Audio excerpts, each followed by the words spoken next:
Hello everyone, आप सब कैसे हैं। मैं उम्मीद करता हूं कि बहुत अच्छे होंगे और अपनी पढ़ाई को बहुत अच्छे से कर रहे होंगे। मैं Akash Kumar Bhadana ICT virtual classroom में आपका बहुत बहुत स्वागत करता हूं मेरे प्यारे बच्चों। जैसे आपको बताया, बेसिकली हमारी जो है मेरे प्यारे बच्चों 12th क्लास से हिस्ट्री हम लोग देख रहे हैं। सेकंड चैप्टर हम लोग शुरू करेंगे राजा, नगर, किसान और नगर। तो राजा, किसान और नगर को देखेंगे।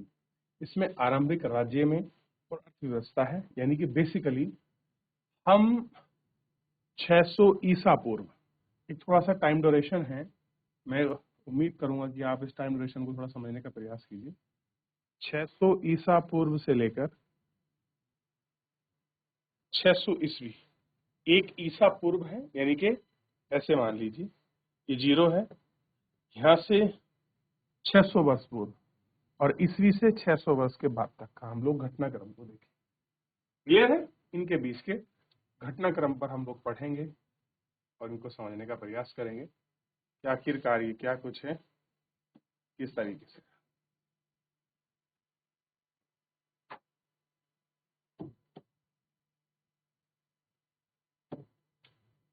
हड़प्पा सभ्यता के बाद 1500 वर्ष के लंबे समय अंतराल में उपमहाद्वीप के विभिन्न भागों में कई प्रकार के विकास हुआ।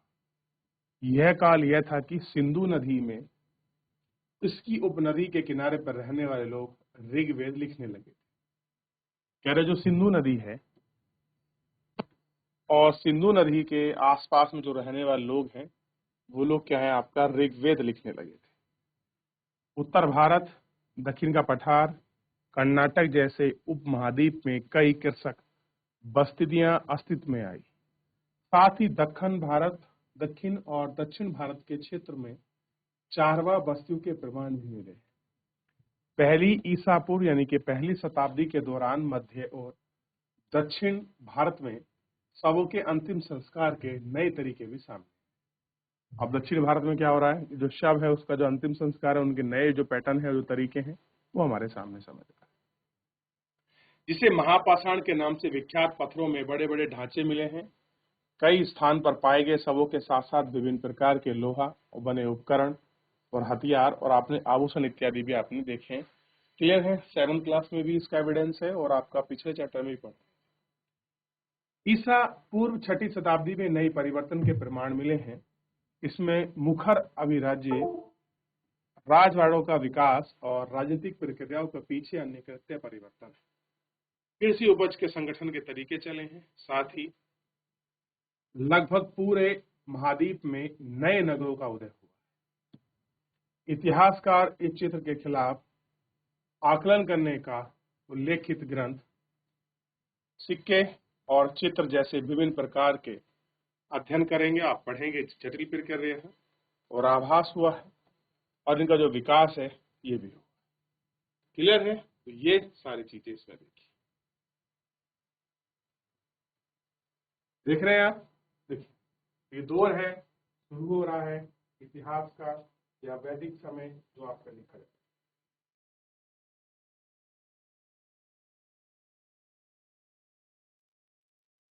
देख लिया?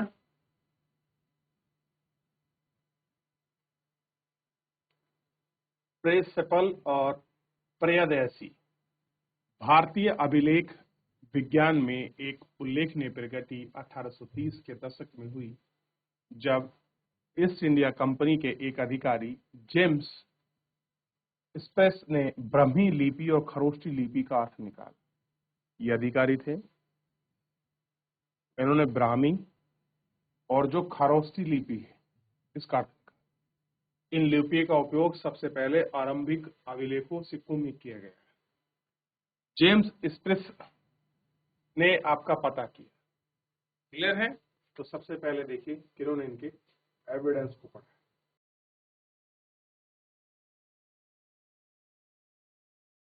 तो प्रिंसेप ने क्या कहा, जेम्स प्रिंसेप ने ब्राह्मी और इनको पढ़ा, प्रिंसेप ने। क्लियर है? और अर्थ निकाल। लिपियों का सबसे आरंभिक अभिलेख और सिक्कों में किया गया है। प्रिंसेप को से पता चलता है कि अधिकांश अभिलेख और सिक्कों पर प्रत्यापद यानी कि मनोहरमक मुख्य रूप से इनका लिखा हुआ है और कुछ अभिलेख पर राजाओं का नाम अशोक लिखा है। बौद्ध ग्रंथ के अनुसार अशोक सर्वाधिक प्रसिद्ध शासकों में से एक था। इस शोध में आरंभिक भारत के राजनीतिक इतिहास के अध्ययन को नई दिशा मिली।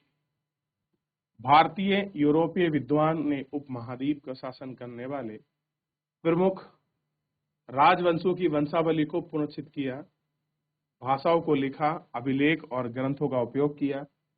परिणाम स्वरूप 20वीं शताब्दी के आरंभिक दशकों में उपमहाद्वीप के राजनीतिक इतिहास में एक सामान्य चित्र तैयार।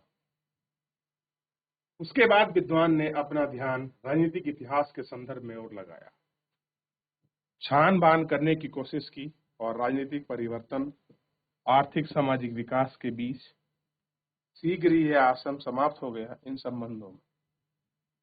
लेकिन ये नहीं,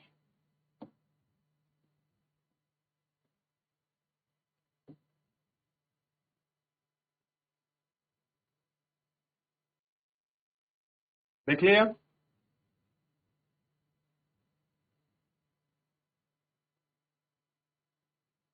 प्रारंभिक राज्य 16 महाजनपद।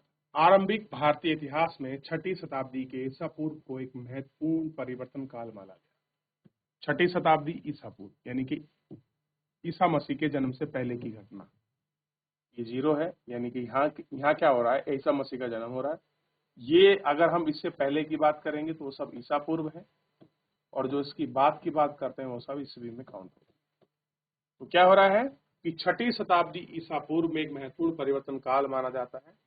इस काल में आरंभिक राज्यों में नगरों और लोहे के बढ़ते उपयोग, सिक्के का विकास के साथ जोड़कर देखा गया है। इस काल में बौद्ध, जैन सहित दार्शनिक विचार का विकास हुआ।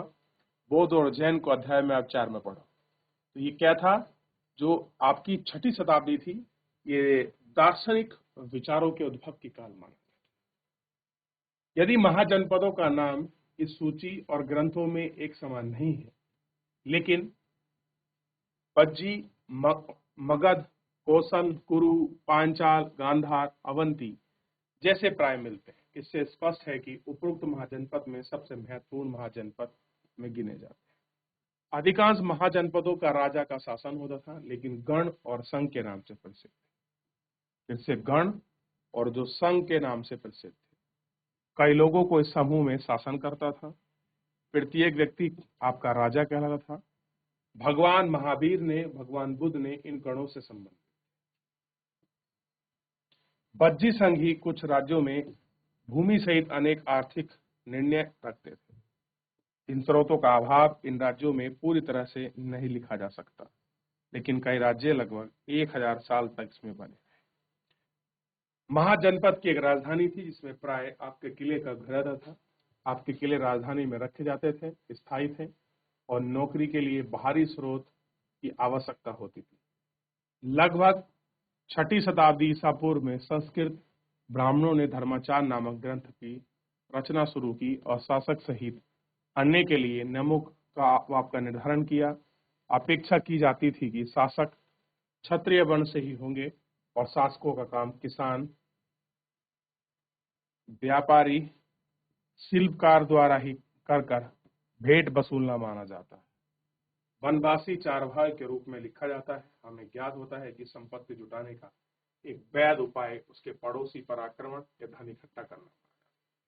धीरे धीरे कुछ राज्यों को अपनी स्थायी सेना और नौकरी रखने के लिए तैयार हो। एक बाकी राज्यों में अभी भी सहायक सेना पर निर्भर करेंगे, जिन्हें प्राय कृषक वर्ग में नियुक्त किया जाता है। ऐसा है, कृषक वर्ग में नियुक्त किया जाता है। तो आरंभिक काल में हम क्या पढ़ेंगे, आपका 16 महाजनपद के बारे में पढ़ेंगे। ये वो जनपद हैं जो अपने आप में संघ या गण के रूप में थे। इन्हीं 16 महाजनपदों में आपस में लड़ाई होती रहती थी। ये वो समय है, इसमें जो आप महाभारत में कुरु, पांचाल की बात करते हैं, अवध, मगध, इसकी बात करते हैं, वो सब इसी के आरंभिक के आसपास की स्थिति हुई। हमें क्या देखिए,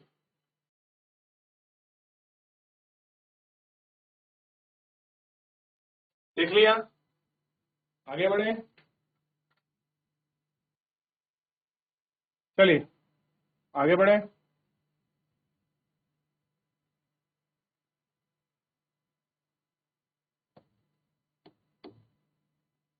काम्बोज, गांधार, तक्षशिला, इंद्रप्रस्थ, कुरु, पांचाल, मथुरा, मत्स्य, अवंती, चेदी, वस्त, कौशल, काशी, मल, बज्जी, मगध, अंग और अंग।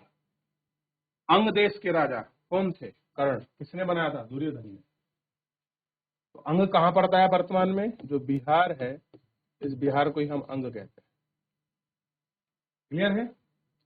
अंग देश का राजा कर्ण।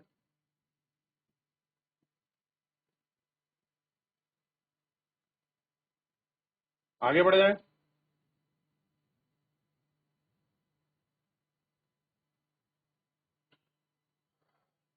सोलह महाजनपद का प्रथम मगध 6वीं शताब्दी से 14वीं शताब्दी में मगध आधुनिक का सबसे शक्तिशाली राज्य बन गया। तो 6th सेंचुरी से लेके आपका 4th सेंचुरी सबसे ज्यादा शक्तिशाली। आधुनिक इतिहासकार इसके कई कारण बताते हैं। मगध क्षेत्र में खेती की उपज का खास तौर पर अच्छी थी एंड एग्रीकल्चर बढ़िया हो रहा था। दूसरा, यहाँ लोहे की खदानें मिलने लगी थी और आधुनिक झारखंड इसमें आसानी से उपलब्ध है। उपकरण के हथियार बनाए गए, यानी कि लड़ना और भी सरल हो गया। जंगली जो हाथी था ये उपलब्ध हो गया अब आपके सामान खींचने के लिए। गंगा और गंगा की सहायक नदियां यहाँ बहती थी, जो किसी रास्ते को ले जाना, कुछ सामान, व्यापार या पानी की सुविधा आसानी से मिल रही थी। आरंभिक जैन और बौद्ध लेखकों ने मगध का महत्व बताया है और लेखकों अनुसार बिंदु, अजातशत्रु और महापद्मनंद जैसे प्रसिद्ध राजा अत्यधिक महत्वाकांक्षी शासक थे। इनके मंत्री और नियमित रूप से लागू करते थे।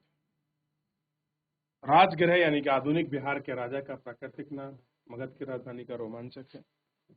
और राजा का घर पहाड़ियों के बीच बसा हुआ एक किलेबंदी शहर था, जो 14वीं शताब्दी में पाटलिपुत्र की राजधानी बना, अब पटना कहा जाता है, जिसकी गंगा के रास्ते का आवागमन और मार्ग में महत्वपूर्ण अवस्थिति थी।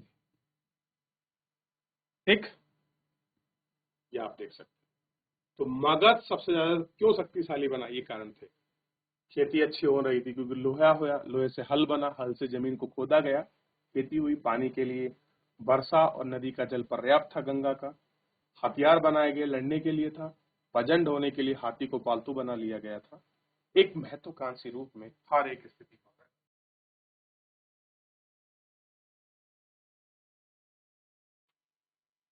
हो गया।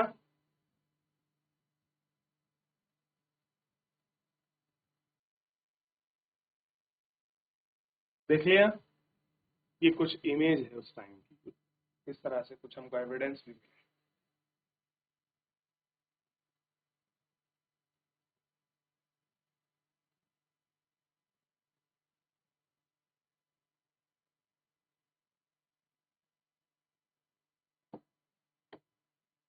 भाषाएं और लिपि।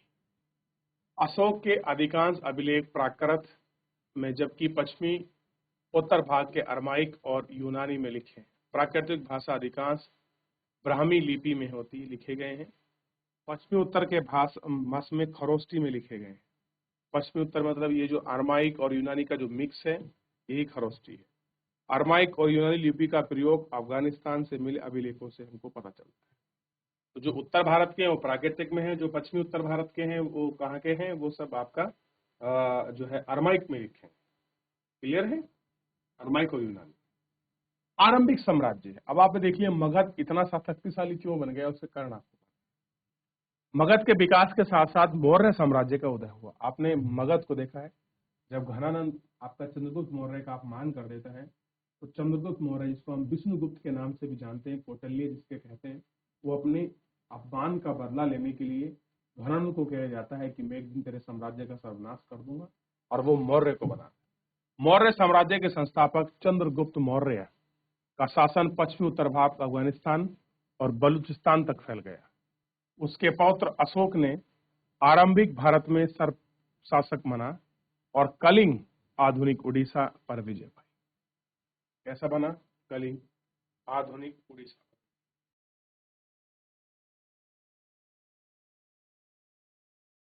देख लिया। मौर्य साम्राज्य के बारे में जानकारी कहां से प्राप्त? मौर्य साम्राज्य के इतिहास की रचना में इतिहासकारों के विभिन्न प्रकार के स्रोतों का उपयोग किया गया है। पुरातात्विक प्रमाण भी शामिल हैं और विशेषकर मूर्तिकला, कालीन इतिहास के पुनर्निर्माण की कालीन रचनाएं मूल्यवान सिद्ध हुई हैं। चंद्रगुप्त मौर्य के दरबार में आए यूनानी राजदूत मेगस्थनीज द्वारा लिखी गई विवरण देश के कुछ अंश ही उपलब्ध है। एक और स्रोत जिसका उपयोग प्राय किया था वह अर्थव्यवस्था। संभवतः इसका प्रयोग कुछ भाग में कौटिल्य और चाणक्य से की गई और चंद्रगुप्त के मंत्री थे। साथ ही मौर्य साम्राज्य का परिवार जैन, बौद्ध और पौराणिक ग्रंथ संस्कृति में मिला है। साक्ष्य बड़े उपयोगी हैं और पत्थरों और स्तंभों पर मिला है। अशोक के अभिलेख से पता चलता है कि सबसे महत्वपूर्ण मूल्यवान ये मान। क्लियर है? इनको देखिए। अशोक पहला सम्राट था जिसने अपने अधिकारी और प्रजा के लिए प्राकृतिक पत्थरों पर पॉलिश किए और स्तंभों को लिखवाया, और अशोक ने अभिलेख के माध्यम से धर्म का प्रचार प्रसार किया। उनका आदर, संन्यास और ब्राह्मणों के प्रति उदारता, सेवकों में दास के साथ साथ व्यवहार और दूसरों का धर्म और परंपराओं का आदर किया। इन सब चीजों को हमने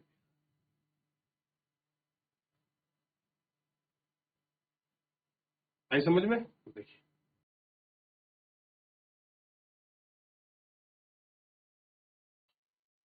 देख लिया, आगे बढ़े। चलिए अब देखिए, साम्राज्य का प्रशासन। मौर्य साम्राज्य में 5 प्रमुख राजनीतिक केंद्र थे। कौन कौन सा? एक उसकी राजधानी थी जिसका नाम था पाटलिपुत्र। 4 प्रांत थे, एक था तक्षशिला, उज्जैनी, तुलसी और स्वर्णगिरी। तो मौर्य साम्राज्य कितने भागों में बटा था? 4 राज्यों में। ध्यान रहेगा, 4 राज्यों में बटा। सबका उल्लेख अशोक के अभिलेख में किया गया है। यदि हम इनका अभिलेख परीक्षण करें तो पता चलता है कि आधुनिक पाकिस्तान, पश्चिमी उत्तर सीमा प्रांत से लेकर आंध्र प्रदेश, उड़ीसा, उत्तराखंड के हर स्थल पर एक संदेश उत्कीर्ण किया गया है। इससे विशाल साम्राज्य की प्रशासनिक व्यवस्था समान रहे। इतिहासकार अब इस निष्कर्ष पर पहुंचे हैं कि यह संभव है कि साम्राज्य में इतने बड़े विभिन्न प्रकार के, वहां के अफगानिस्तान, पहाड़ी क्षेत्र, उड़ीसा के तटवर्ती क्षेत्र में संभव है कि वहां सबसे प्रबल प्रशासनिक नियंत्रण साम्राज्य की राजधानी तथा उसके आसपास के प्रांतीय केंद्रों में हो रहा है। केंद्र सरकार के बड़े चयन और ध्यान से किया गया है। तक्षशिला और उज्जैनी दोनों ही लंबी दूरी वाले महत्वपूर्ण व्यापारिक मार्ग पर स्थित थे। स्वर्णगिरी अर्थात सोने का पहाड़ कर्नाटक में सोने की खदान के लिए उपयोगी था।